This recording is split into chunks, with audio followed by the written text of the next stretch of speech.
Надрастутените овошни насади во Пијанец повторно демне опасноста од измрзнување. Насадите кои ја преживеа поларната зима сега се пред ново искушение. Ниските температури кои се најавуваат за наредниот викенд, при што температурата може да се спушти и до -5 степени, може да ја повторат сликата од минатогодишните мразеви во април. Проблемот дополнително го креира и дождот кој се лепи на цутовите. Мразот ствара кристали во цутовите внатре, во прашниците и толчникот и ги уништува практично плодникот, толчникот и прашниците и доаѓа до практично до деформирање и губење на плодноста.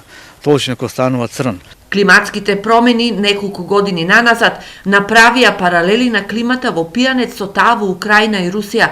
Земјоделците мора да го адаптираат производството и плански да го организираат. Според Мемедов, во Пијанец ниту една кајсе или праска не ја преживува пролетта. Вишната, сорта облачинска, е поотпорна од другите сорти.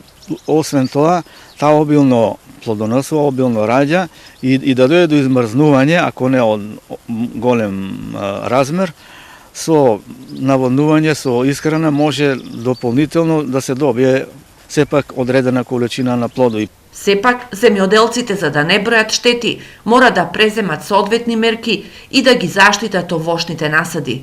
Најбитно е да се одложи цутењето, да се пролонгира, да не цута толку рано, да се избегне измрзнувањето. Како може да се постигне тоа?